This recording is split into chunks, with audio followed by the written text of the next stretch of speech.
Good evening. Throughout the centuries, there were men who took first steps down new roads, armed with nothing but their own vision.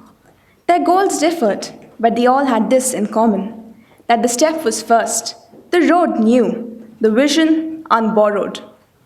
Ayn Rand, in her novel The Fountainhead, eloquently expresses what has defined innovators and visionaries for millennia. These are the men and women who, having seen the future, strive to create the future and dedicate their lives to bringing their ideas to fruition, building a better world for all of us.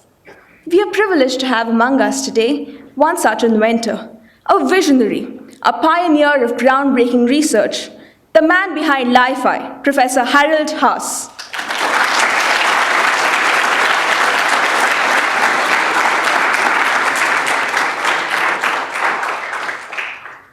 A very good evening to one and all. On behalf of the Students' Technical Activities Body of IIT Bombay and Tinkerers Laboratory, I, Shalaka Kulkarni, take great pleasure in extending a warm welcome to all of you in this August gathering today. A special welcome to our dignitaries and guests from the University of Edinburgh and all students from IIT Bombay and beyond. Tinkerers Laboratory is a fully student-run laboratory funded by the generous donation of IIT Bombay's alumni batch of 1975. Tinkerers Lab, or TL as it is fondly called, looks to promote the tradition of innovation by providing a fertile, albeit informal environment for the development of new ideas and the resources to convert them into engineered final products. TL is second home to all the tech enthusiasts of the Institute who may be found tinkering away at all hours of day and night, be it to take things apart or to put them together to make their dream project. We, the Tinkerers of IIT Bombay, are ever enthusiastic to learn about great technologies, and it is with this motivation that we have commenced a series of what are fondly called TL Talks. These are lectures delivered by inventors, scientists, and professors to acquaint us with the wondrous technologies and awaken the innovator within us. This series was first begun by an insightful talk on aircraft engines by Dr. Jayant Sabnis, the Vice President of Pratt & Whitney, and we recently had a talk on Claude Shannon and his legacy, delivered by Professor Bikash De and Professor Sibiraj Pillai of the Electrical Engineering Department. Furthering the legacy of illustrious speakers, we have among us today Professor Harald Haas, the pioneer of a technology that can communicate as well as illuminate, light fidelity, or as it is more commonly known, LiFi.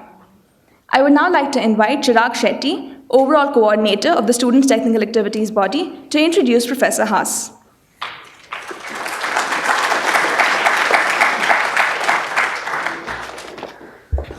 Good evening, everyone. I think the people who have followed Facebook have, at some point or the other, have seen Professor's TED Talk and got inspired from it. So I feel extremely privileged to give introduction to Professor Haas. Professor Haas received the PhD degree from the University of Edinburgh in 2001. He currently holds the chair of mobile communication at University of Edinburgh and is co-founder and chief scientific officer of Pure LiFi Ltd, as well as the director of LiFi Research and Development Center at the University of Edinburgh.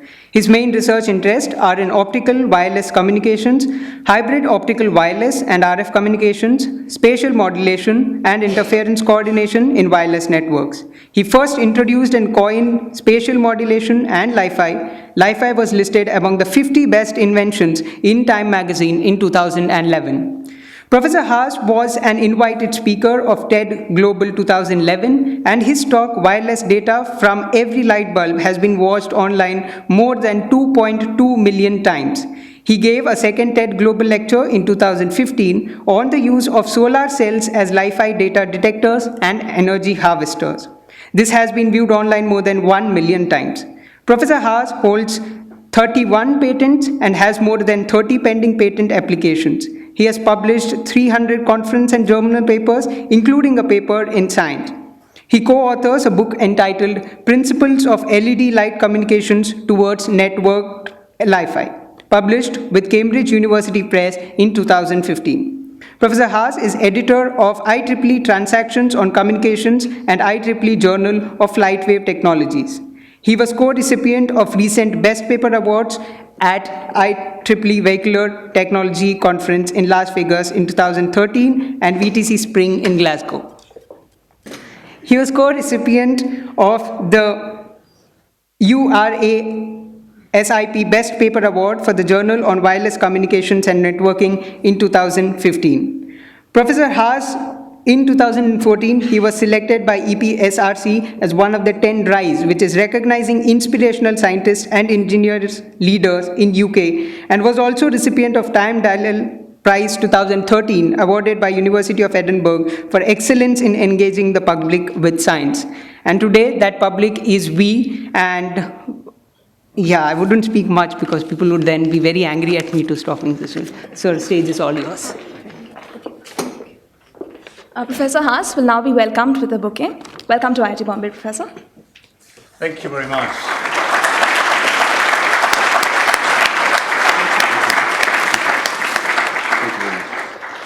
Thank you so much, sir.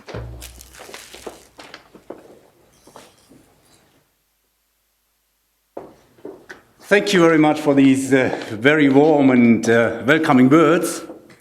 It's a great pleasure to be here in Bombay, to be here in IIT, and it's a great honor for me to be able to spread a word of LiFi and also hopefully show a little bit of LiFi in action. It's also interesting for me personally because my wireless communications life in some way started in Mumbai.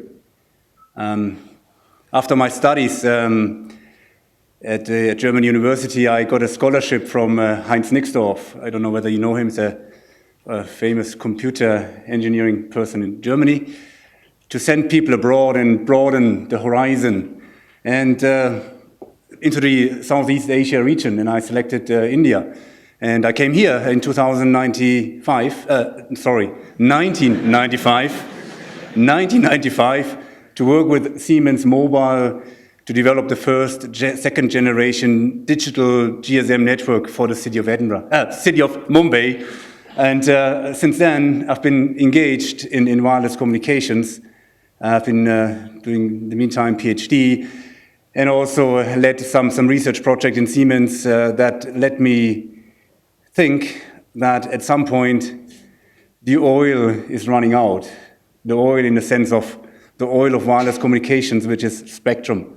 So I looked into ways to make sure that we can sustain our economies with the oil of the information and digital age we are in. And all economies thrive with being able to be connected to the world and to via the internet. So that was the amazing motivation where I then started playing with LED lights. This was 13 years ago, 2003, at a private university in Germany. It was really a project where we thought, let's try this and let's try that.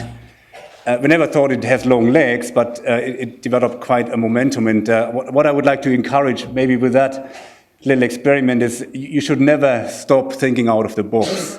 And do as much as you can in following your own thoughts and try to do things that others haven't tried. And others told you this is stupid to do X, Y, Z. Try it out yourself and then you find whether it's stupid or not. I think that is something that I try to tell my students all the way. All right, what is LiFi? And I've already tried to give you the motivation for it. We have the electromagnetic spectrum that I've shown here, where we have radio waves.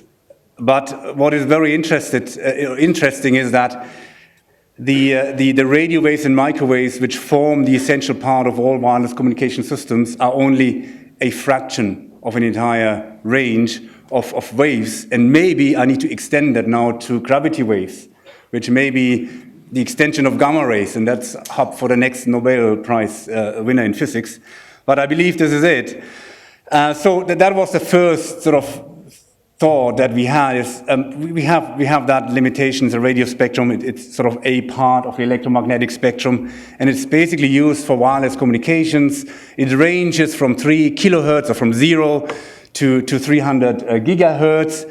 And all our sort of communication systems that we know, and apologies for only listing sort of the UK wireless communication systems, where we have radio is one of them, TV is one of them, 3G mobile is one of them, satellite communication is one of the systems that use the radio spectrum, and interestingly, there are many, many more that are currently using the radio spectrum, and this is the spectrum allocation map of the United States, where you not only see that it is a fully occupied area where there's basically every single chunk of that spectrum is occupied by someone in the space of mobile communications, defense, radio astronomy, name it. And the mobile communications industry in the 5G domain, so we are currently trying to define 5G systems by finishing hopefully by 2020. The 5G people now have only the chance to look at this lower band here. They look into the region between 30 and 300 gigahertz. It's called the millimeter wave band, because everything above is already occupied. There's no more oil for communications. And people believe there's such a big availability of millimeter wave spectrum, but if you have a look at this, the lower band is partially also 4 times occupied. That means somebody uses the spectrum at night, somebody at day, and so on. This is a double use of this spectrum. So the sense is that this resource is trying out. So if we then look back into the availability, and then we have this little spot here that is the visible light spectrum, a little band within the electromagnetic spectrum.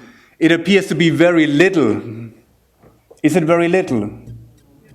Why is it not? Why is it not very little? Exactly, because that is plotted on a log scale. So if we were to plot it on a linear scale, so we first of all take our crowded radio spectrum that's used into its place. Sorry, it doesn't match exactly, but you get what I meant. And then we take out the visible light spectrum. It's actually 1,000 times larger than the radio spectrum. Now imagine the city of Bombay, where you have a one-track road, and everyone uses a one-track road. Now imagine you suddenly have 1,000 tracks. What could you do with 1,000 tracks between north and south of Mumbai? Get quicker to your destination. And that exactly is what it is, 1,000 times more roads that we can use for wireless communications. So that has led to a concept that's called visible light communication. It's also introduced by colleagues in Japan at Keio University, Professor Nakagawa, who's a colleague and friend. So what visible light communication is, and that is not LiFi, by the way, is that we have a data source, digital data source, could be text, video, whatever, email, and then you take that and encode it into a binary stream. You have a box I have here, that turns that stream into intensity changes of the LED, and then you have a receiver that recovers these intensity changes and decodes the information and displays it on a laptop or a screen. And the way we encode information, as you perhaps all know, you could do it in an on-off keying fashion. Transmit a binary 1, then you turn on the light. If you wanted to then transmit a binary 0, you turn it off. But that is not very efficient.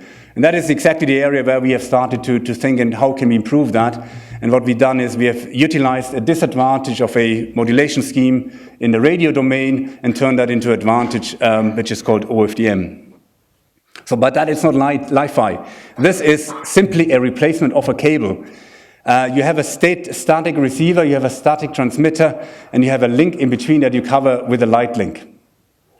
We had it in the past with what was called IRDA in infrared. So the way is we do it differently. And the motivation for us, I'm coming from a cellular background, and I'm showing you here the nice city of Edinburgh, very green. There's a little area here. So The city of Edinburgh here shown with a rock, you can hardly see it there, it's called the Arthur Seat. In the second generation, when I started my mobile communications career, when there was GSM, there has, how many base stations, radio masts, do you think were needed for the city of Edinburgh, which has about 500,000 people living in that city?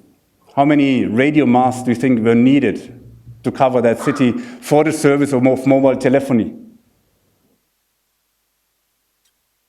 We could do it with one, because the maximum cell radius in 2G was 35 kilometers.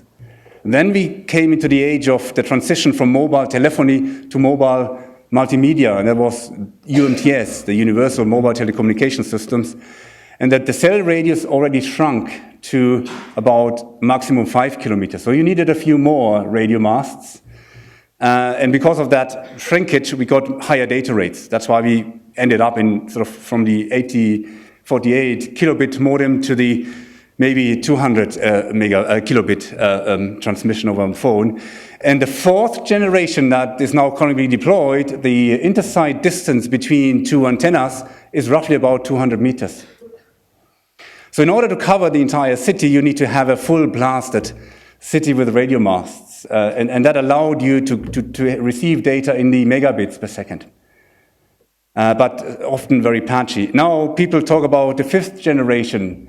Do you know what the anticipated intersite distance of 5G is? That is the system that's going to be deployed in 2020. It's roughly about 50 to 80 meter, and the probability of line of sight has to be in the region of about 80% because of the pointed directed millimeter wave communication, because millimeter wave communication in the 30 to 300 gigahertz doesn't have these nice propagation features as the signals in the lower frequency ranges. That's why it started in the first place at lower ranges. So I can't not even draw the distance, but you could imagine. So the trend and the real innovation in wireless communication, cellular communications, was not by introducing new technologies like MIMO or like anything else. It is because the cells got smaller and smaller and smaller and smaller. But there's a limit. Within one room, if you apply 2 Wi-Fi access points, what happens? There's interference, there's contention. It's like you want to enter a bus. Many people want to enter a bus. You open the door, and what happens if everyone decides to run into the bus? Get stuck. How do you make sure you're not getting stuck? You go back and wait a random amount of time, and then you hope you can try it again. And let's assume this happens 10, 20 times. So that the actual throughput, people entering the bus, is very low because of this contention. And that's exactly what's happening in radio. But with LiFi, we have a chance to go one level further down in the size of a cell, where the cell would occupy maybe 10 square meter. And in this room, for example, look at how many lights are in the ceiling. This is how many LiFi access points you could have. And I see one Wi-Fi access point in the corner there, but that's about it. If you put in more, you would not get more capacity. It actually would destroy capacity. So that is why we have defined LiFi as a part, an element of the concept of ever smaller cells in radio communication, cellular communications, where we now have a layer of macro cells, pico cells, femto cells, Wi-Fi, and then we have the wireless network, the lamps, inside the room acting as LiFi access points. So this is the concept. This is the concept. This is reality. And this is something that now, when I say we as a spin-out company, Pure LiFi, have shown at Mobile World Congress in Barcelona. This is the big showroom for all wireless innovations in Barcelona last year. And the size of an access point is the size of a smoke detector. It's exactly standing here. And this is what in the ceiling. And then we have an off-the-shelf LED lamp, unmodified, could be anyone. We had, for example, in the Royal Institution Christmas lecture in the UK in 2014, kids beaming a video via torches, LED torch. So this is the thing that goes into the ceiling. We have a lamp that acts as the light transmitter and the illumination device and the box that converts the data stream into intensity changes but very fast intensity changes because we can use LEDs and they can change the intensity very rapidly. And then on the other end, we have a receiver. And by the way, this is now, for example, 6 access points in a room, giving 6 times the capacity of a single one. And this is the mobile unit, a little box that you see here that has a receiver. It has 4 transmitters, infrared LEDs, transmitting in the uplink. It's connected to the USB port. And that's exactly the system that I've also brought with me here, where we have the lamp. This is the transmitter box. This is the server that is streaming a video. The video goes into that box. The box converts the video in that changes of the intensity, but you don't see any flicker because it's really, really, really fast. And then what we have here is a receiver box. It's exactly the one that you see here. And that box at the moment has a battery, but that battery is gone with the next iteration. And that feeds into the USB connection of this laptop. And what is displayed here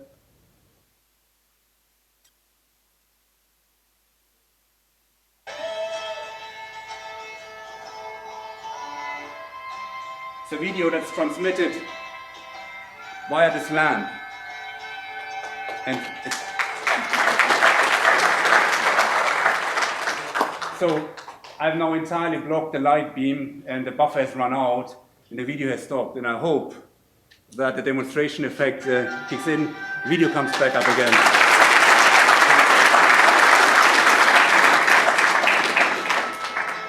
It's also a very nice Scottish video I showed you. So that is it. Obviously what I'm doing here, I'm being very rude to the signal. I don't let anything through, so I'm blocking the entire light beam so the transmission stops. That's LiFi. And the nice thing is I could have now 4 laptops here, 4 of these boxes, and those could be independently getting a video stream and can surf the internet via this lamp, a single lamp.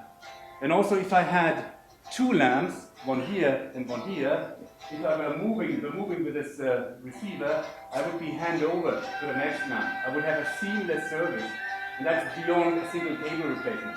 That's a cellular wireless network. So I encourage you, after the lecture, you come and tinker with the kit here. So that was last year. I thought I brought you very old equipment.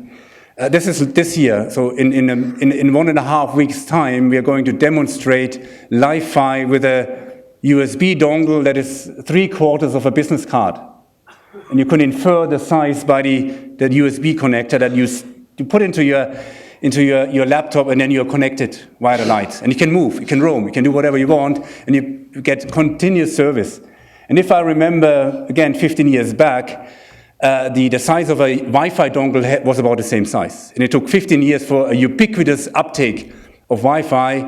And I believe that there will be a time of 5 years for a ubiquitous uptake of LiFi, giving sort of the transition of innovation cycles.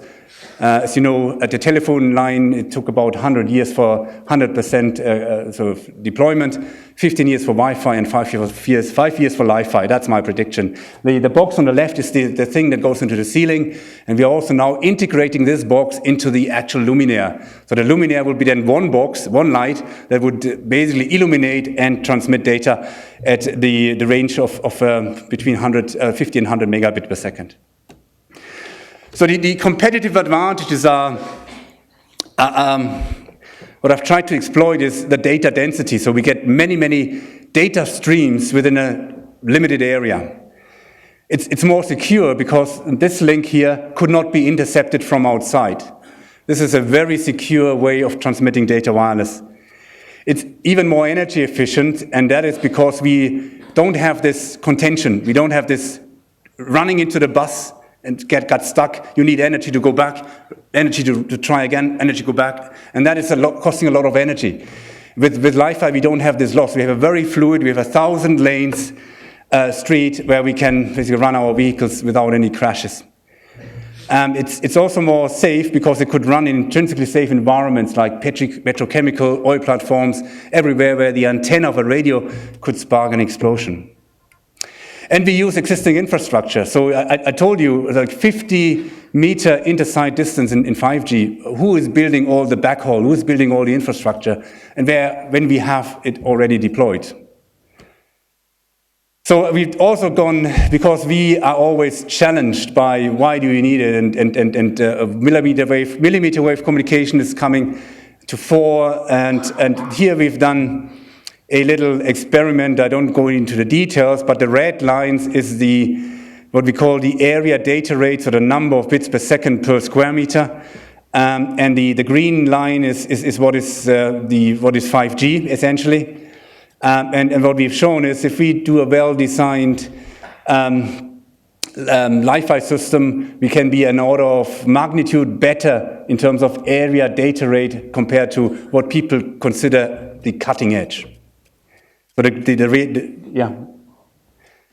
not going into details here, but again, the security proposition is here illustrated in a picture. If you go into the City of London and you try to find a Wi-Fi network, you don't find a Wi-Fi network, you find 20 and 50 Wi-Fi networks.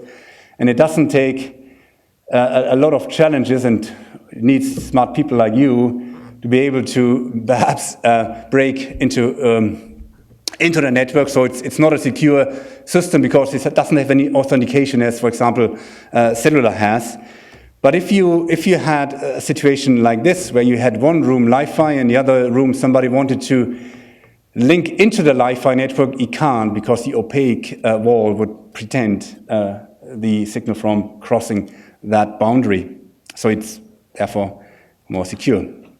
And here's a little bit of a graph where we show the energy efficiency that we've calculated as the bits per joule, so bits per second per joule.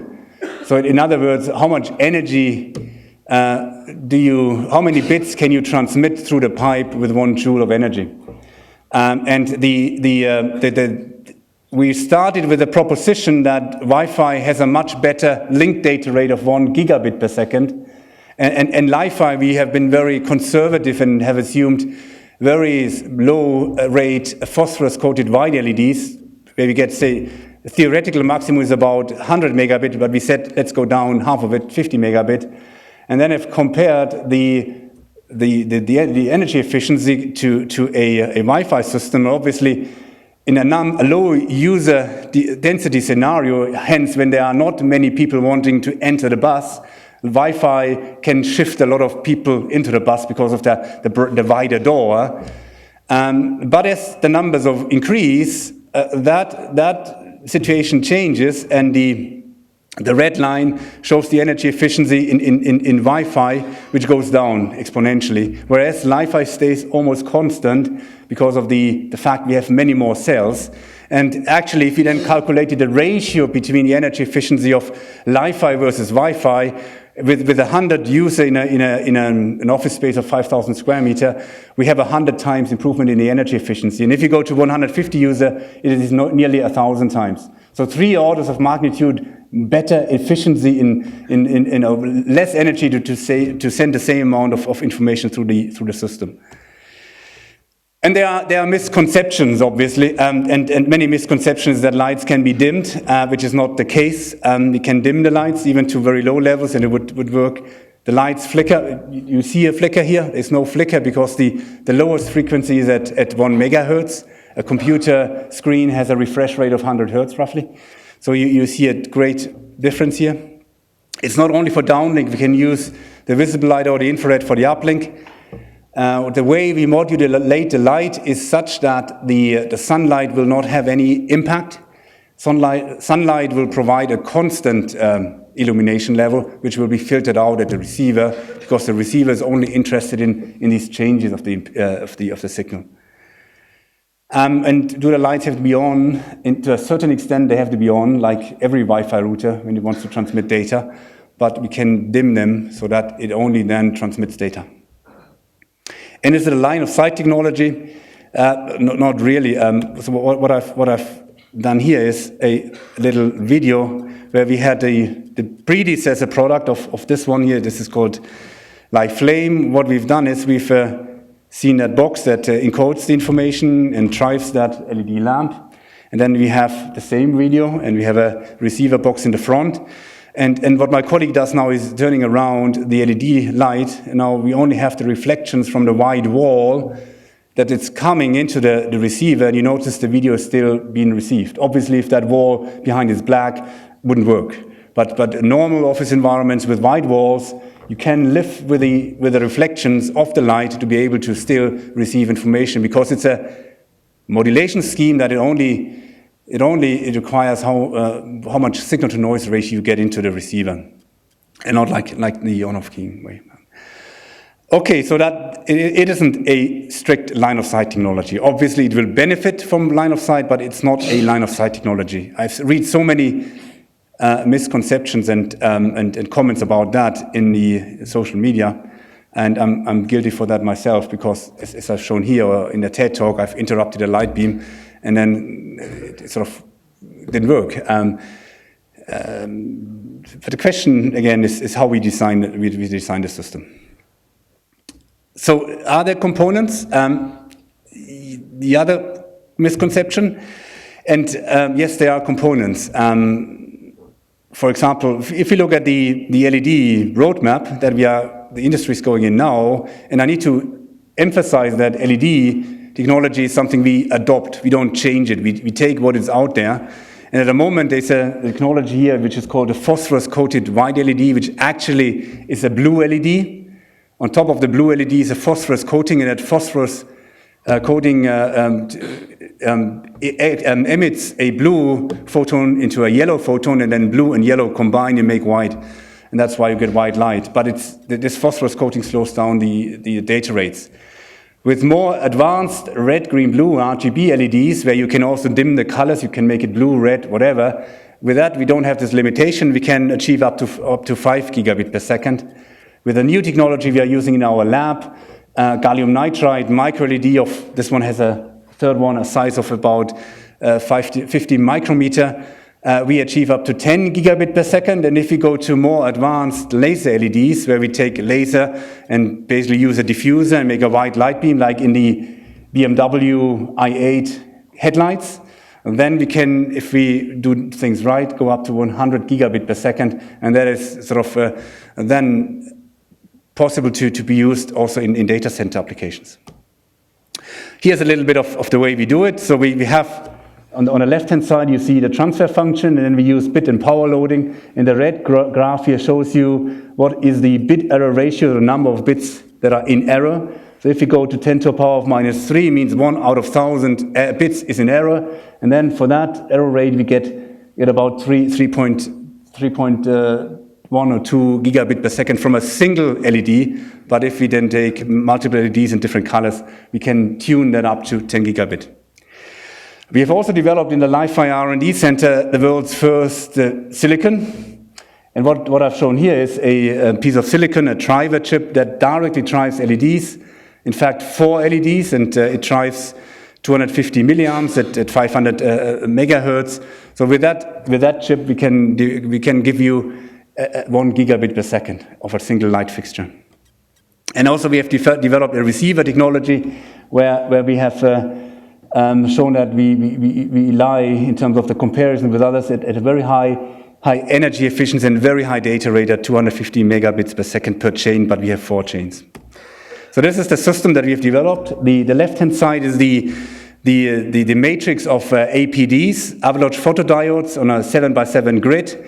And that is sort of obviously with a window so that the signals can fall in, and we can create with a sort of semi-spherical lens systems, and we can imitate an insect eye, so we get the signals from different directions and combine it. And then the right-hand side is the transmitter, and together this forms an entire LiFi transmitter system that is capable of a set of 1 gigabit per second. And now we are building reference designs to then have it miniaturized, have it very small, and then applied in various applications I'm going to tell you in a minute. And we have also taken this a little bit further. If you look at the right-hand side here, this is the transmitter. If we open the transmitter up, we'll see that there's a silicon die underneath it of the size of about 4 by 6 millimeter. What we have done then, if you have wire bonded on top of it, 16 micro LEDs. These are these tiny blue LEDs. And this forms a very compact transmitter that is capable of transmitting at least a gigabit per second. And what we can do, I'll show you here in that video, we now can turn on these individual micro LEDs, one after the other, and that forms what we in RF call a massive MIMO transmitter with a chip that I've shown earlier, with a receiver chip with 49 detectors. This is a massive MIMO receiver, if you're familiar with that terminology. And we can even now enhance the data rate by going into the spatial dimension. And this chip could be integrated into your watch, into your wearable, and you have a complete, or in your oven or into your fridge, these LEDs give you the status as well, and then you have the gateway to the Internet of Things, unlocking the next industrial revolution by connecting not only humans but also machines. And that's the thing, that the rail track that does it.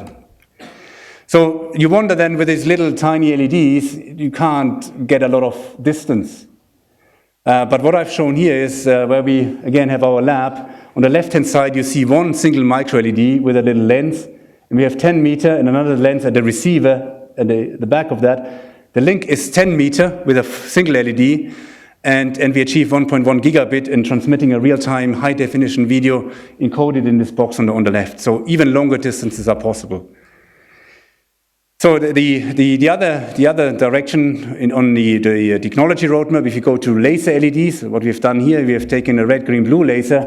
We have combined it into a white light beam, and have used a diffuser to get a white spot. So this is, in our view, the future of illumination. And if you get about 1,000 lux, which we usually need for a good lamp, then we can go up to 100 gigabit per second if we would run this system with multiple wavelengths.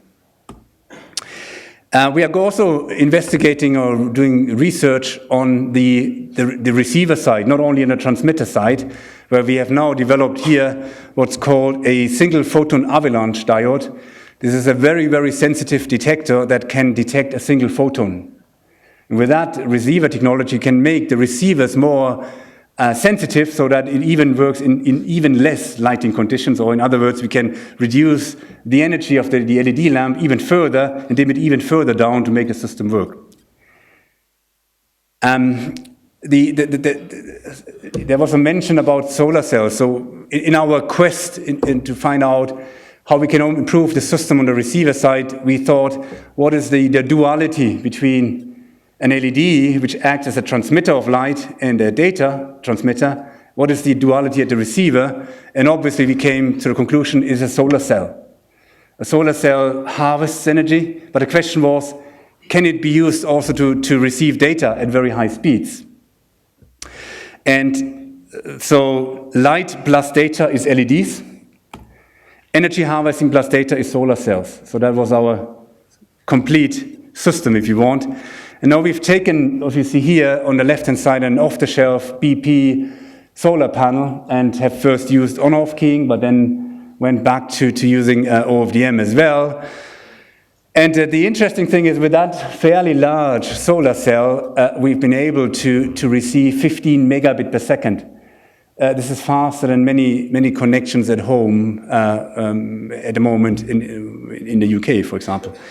And now what we can do is we can integrate the solar cell into a handset. So the screen would harvest the energy, that is ambient light. It also acts as a receiver.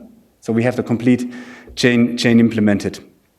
And also we've done this also for long range. And this is the TED experiment where we have a transmitter solar cell, and we show the video there.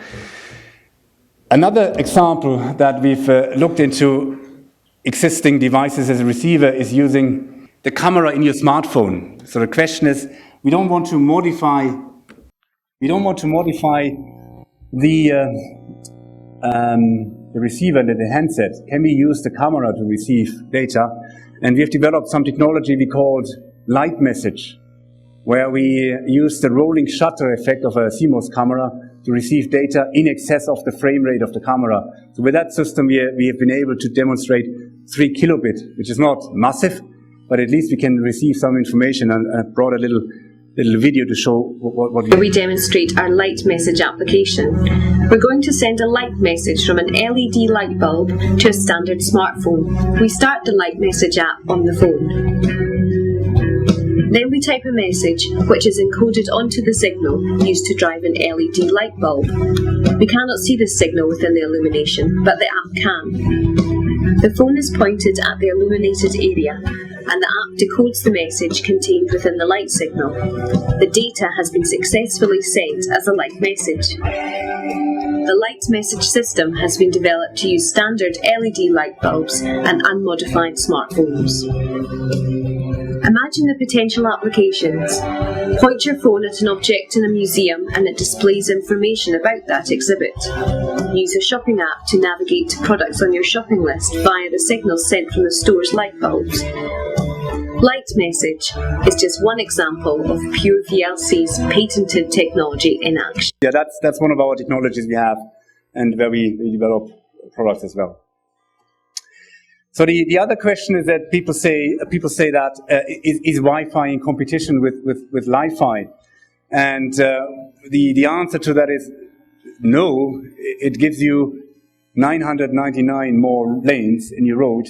Why don't you use it? So it also works in conjunction with Wi-Fi. So here's a little experiment where we've simulated a room with 4 LED lights, and you see every LED light carries a different user population using the same light spectrum. And also you see the red dots in between is there where the light doesn't reach the user very well. In that case, we can still use our Wi-Fi, and the dead spots are covered with Wi-Fi. But if you go back to the analogy of the bus and the crowded entry into a bus, that the fewer Wi-Fi passengers are there, the more easily they can enter their bus. And that's why LiFi helps Wi-Fi to be more efficient in their use of the radio spectrum. And obviously, if you show on the right-hand side, we have also had a scenario where the light cones overlap, and you get, in the overlapping regions, you get interference between the light cones, and that interference reduces the signal-to-noise ratio. But again, if the Wi-Fi signal-to-noise ratio is higher, why don't you hand over to Wi-Fi? And that's what we call a dynamic load balancing, where we integrate seamlessly the LiFi layer into Wi-Fi and femtocell. That's the vision that we have. And here's the data rates. The important thing is that on the right-hand side with this graph, it starts at 1. That's the only important information you need to take from this. It says that LiFi only ever adds to Wi-Fi. It will never take away capacity. It will always ever add. And the question to you is, why don't you want something that adds to something and gives you better performance? So the discussion about Wi-Fi versus LiFi is, in my view, a non-existing discussion. It's a no-brainer. So that gets me to the application, and hope you're not all falling asleep. So the applications are, in my view, what really thrives us, what really motivates us to do even further research and look into different devices and improve the system, because that is one of the exciting elements. I've mentioned the 5G with 50-meter inter-site distance of radio masts. Have we got an infrastructure in our cities where we have masts every 50 meters already? Yes. So the wireless communications industry now thinks of putting radio equipment on a street lamp. What a waste. Why don't you use lights? Our cars have LED headlights and backlights. We even have autonomous cars. We always give authority to the car to take us safely from north to south. Can we trust the car? We need to trust the car only like an airplane when there are security systems on board. Meaning, if one breaks, you need to be sure that a second one takes over the loss of control of one system. And connectivity is the elementary, the necessary part of making this controllability in an environment. So we believe that we can use the car headlights and taillights to let cars communicate with each other, but also let them talk to the traffic lights, where they get sort of positioning information, they get additional information, routing information, ad hoc, real time. Underwater, I've mentioned these areas where radio doesn't work. Underwater is a classic one because the saltiness, conductivity doesn't let radio transmit underwater. But light is there, so we can use the remote operated vehicles to transmit images, send it even to the surface. And even that, so if you have divers on difficult missions, on shipwrecks, people die because they don't know where they are or in caves. But let them communicate with each other with their torches. Where they send signals with a torch and say, I'm here, I'm there. And then you can navigate and coordinate underwater missions.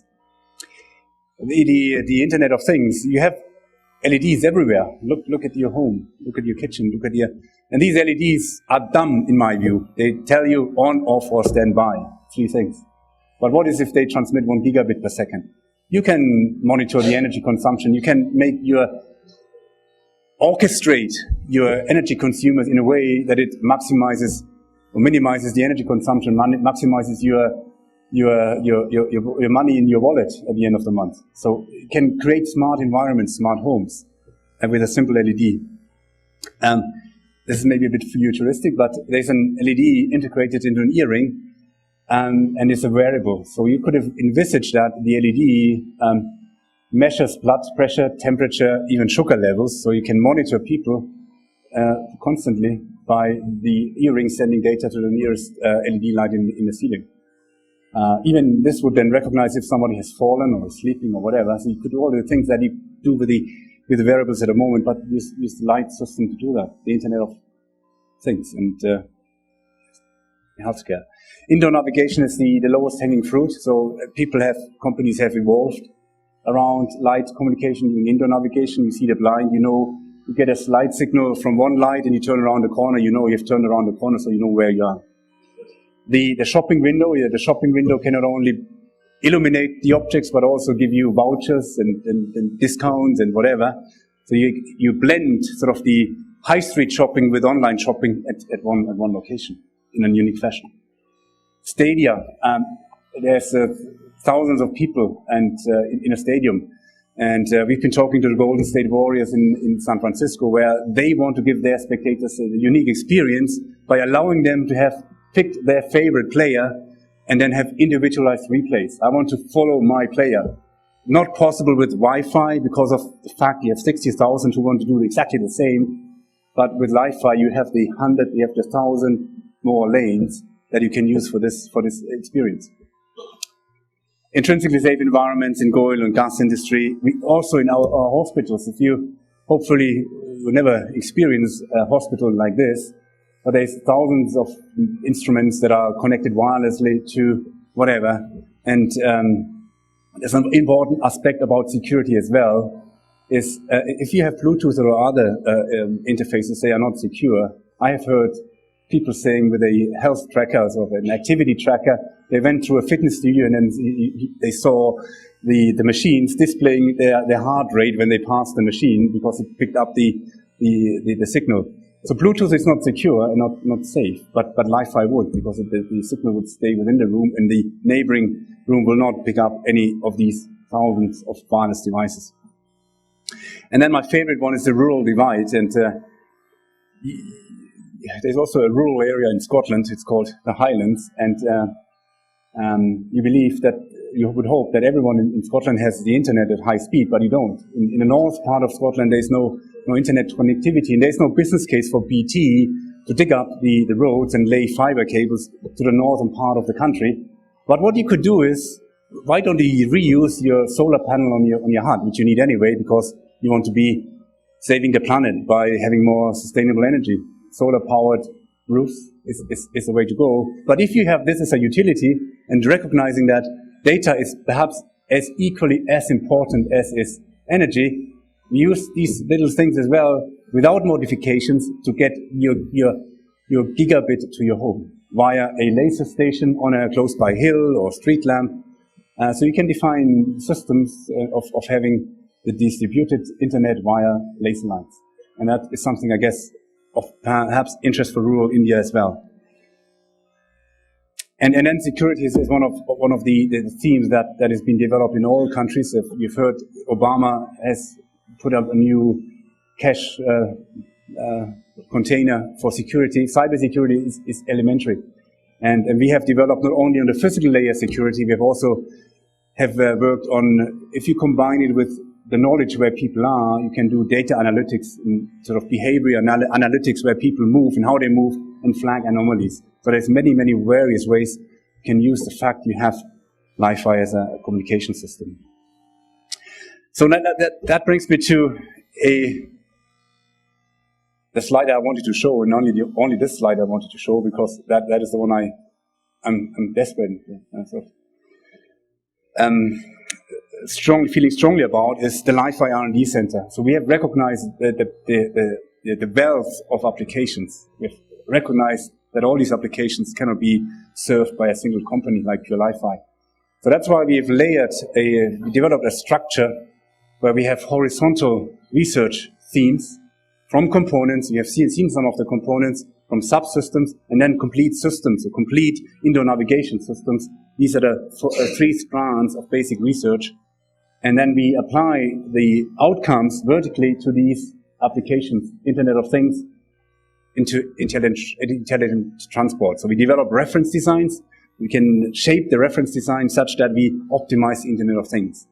And for that, we need industrial partners. And what we've done at Edinburgh, we have moved sort of traditional research, where, if you are familiar with technology readiness level 3, which is usually where a university ends, because you've proven your concept experimentally, we want to get it to 6. We want to have a prototype that is shaped for a particular application.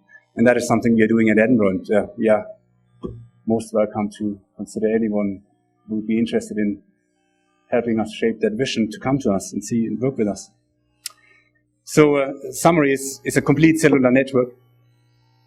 So we have a vast and unregulated transmission resource. Again, the 1,000 lanes as opposed to the single lane. It's unlocking the applications that are essential for economies, like the Internet of Things, health, big data, rural divide. We've already started developing unique components. We are now putting them together, building reference designs, and seek collaborations for that designs.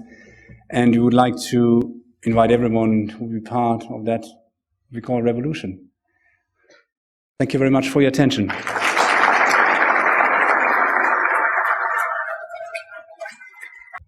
Thank you so much, sir, for that enlightening lecture. It was really fascinating. We will now be opening the question and answer session. Anybody who has questions is requested to raise their hands. The mic will come to you. And in the interest of time, please keep your questions short and concise. Hello, sir. Wow. Really love the idea. I noted a few things through this. You said that every single light source in a room will be able to supply the data throughput, everything. So does this mean all the light sources work in coordination, like all of them transmit the exact same data at the same time? No, they get the independent data stream. So there's two ways of doing that.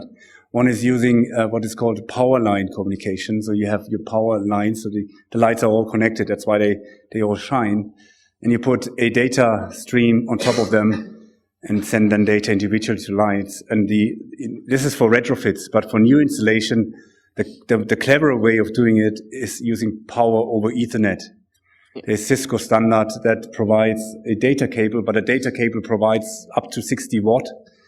An LED lamp requires about 7 watt, so you can power multiple LED lamps with a data cable. So the philosophy is turned around. So power over data, reflecting the need for the digital revolution that we are facing.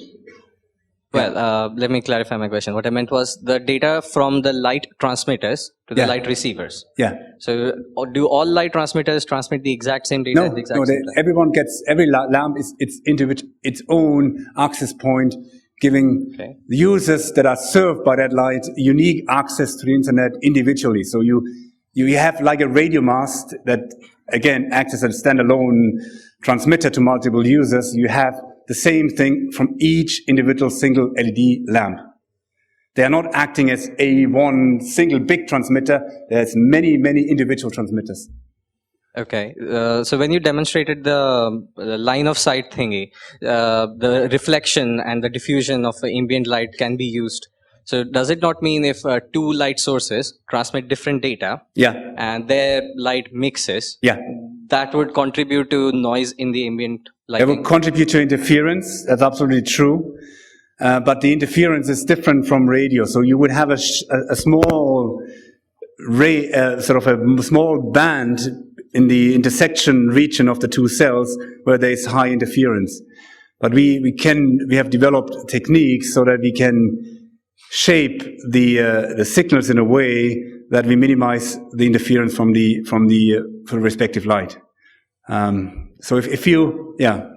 But that is very interesting. Yeah. Similarly, it's about interference. You said we can use street lamps and car lamps for city-wide communication. Mm-hmm. Now that is perfect for nighttime, but I figure during daytime sunlight would be far too much in intensity. So even if we use the modifications in the street lamp or car lamp, would that not be drowned by sunlight? So you need to make sure, obviously, always that you don't saturate the receiver.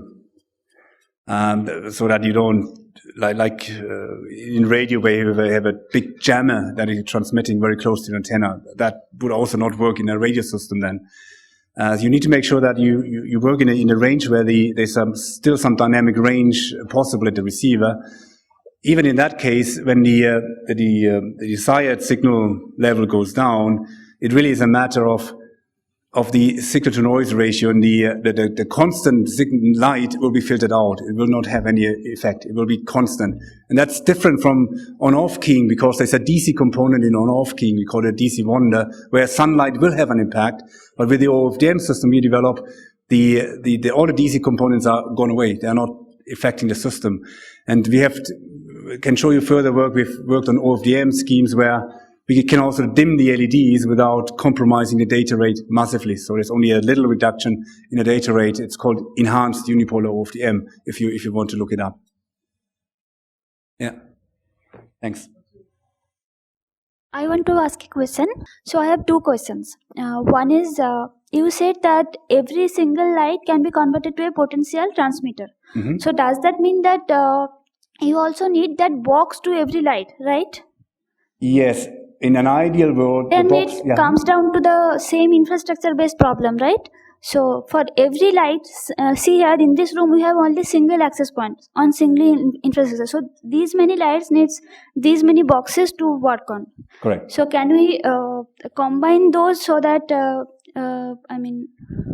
one box will cover say 5 lights or something? I think there's never a free lunch. If you want very high data rate, something needs to give. The question is, how will you make it economically viable?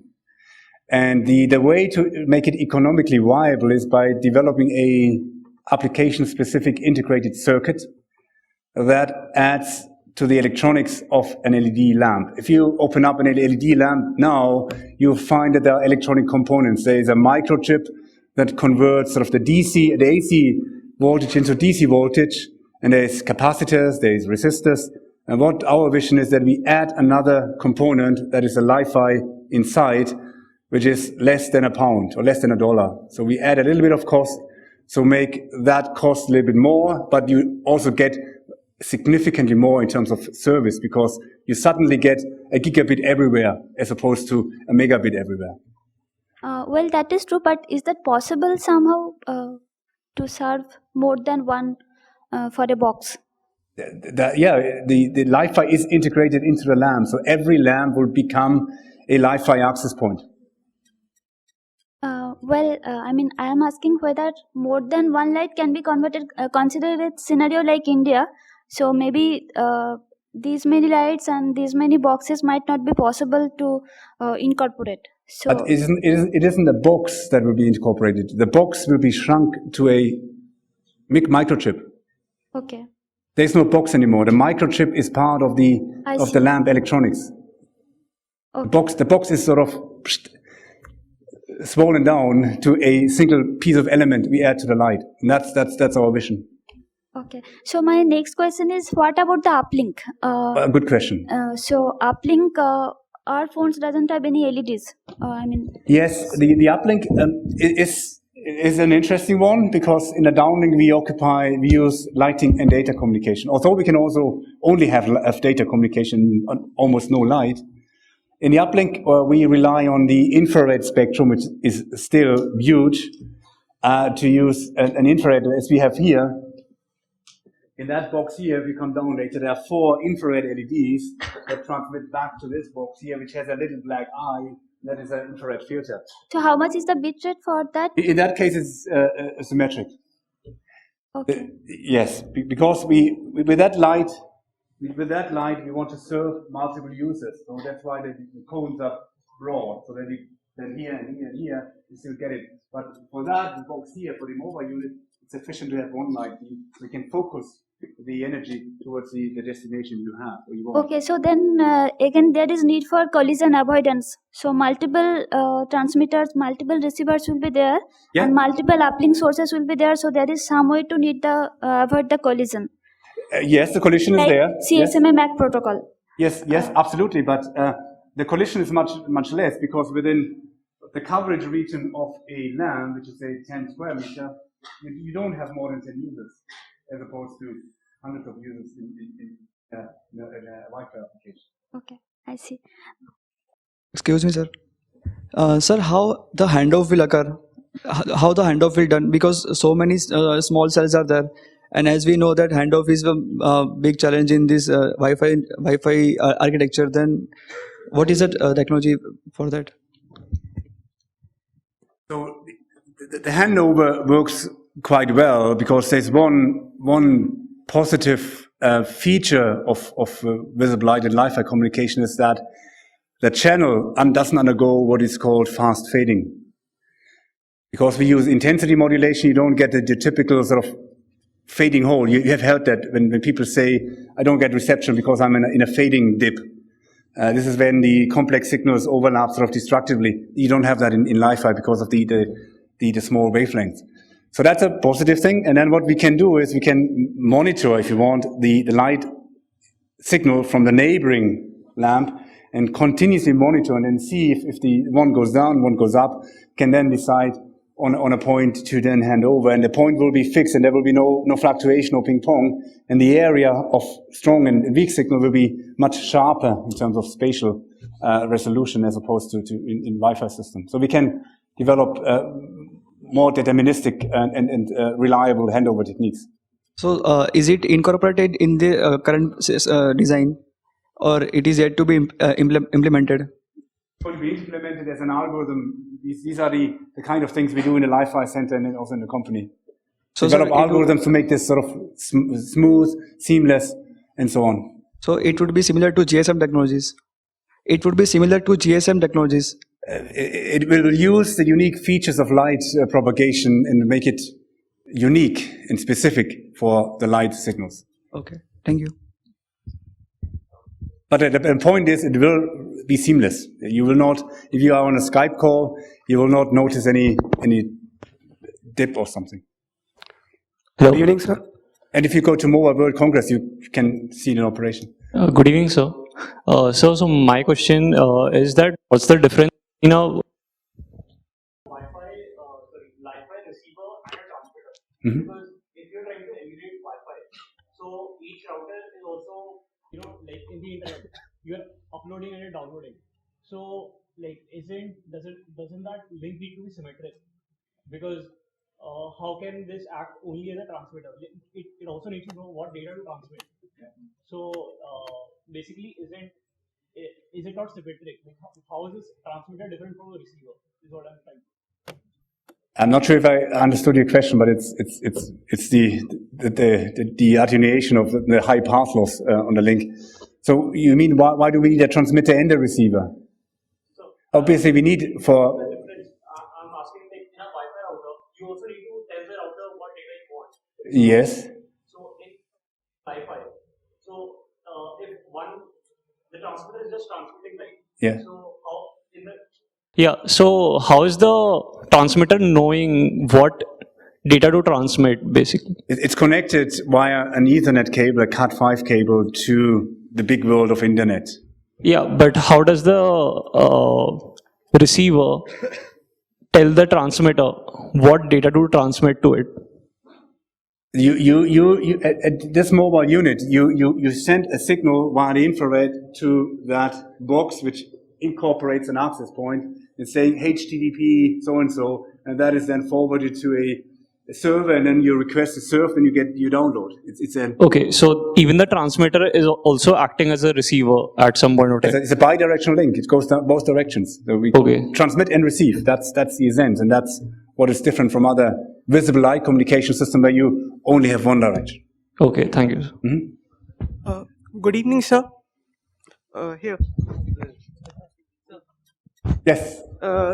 So you just demonstrated that LiFi is not a line of sight technology, so it could even work with the reflected light. So what if light from the same LED is reflected and also is directly falling on the receiver? So what kind of equalizer has been implemented on that receiver end? What kind of equalizer? So if you relate to multipath propagation and intersymbol interference, yes, so that is an issue when you go to modulation techniques, sort of pulse modulation techniques like on-off keying, pulse amplitude modulation. The beauty of our technique is that we use OFDM. So the symbol is much, much larger than the maximum delay we get from a channel. That's why we can operate with a single tap equalizer. You have seen the transfer function in my slide, and every single sort of subcarrier has one channel factor, and we have to equalize the single channel factors, a single tap equalizer. So equalization, that's why we can get easily to these 100 gigabits also in a situation where we have, and this is true, we have multipath propagation, but again, this is dealt with in the algorithms. Okay. Yeah, so we end the talk here. So can the tinkerers look at the interested people look at the demonstration? And yes, I get everyone get the one who's breaking it 100 pounds. So that's my challenge for this evening. Yes, obviously, come and see it. Thank you. Okay. Yeah, so we'll be joining, so the people who have specific questions who are working on this field, after a short break, we are joined by people from IIT Kharagpur and IIT Madras, and we'll have a short interactive sessions to discuss the very specific things that are there. Thank you and good evening. Just a minute. So we have Professor BJ Fernandez, who's the head of the Department of Electrical Engineering over here, and I request sir to hand over a small memento on behalf of IIT Bombay students to sir for such a wonderful talk.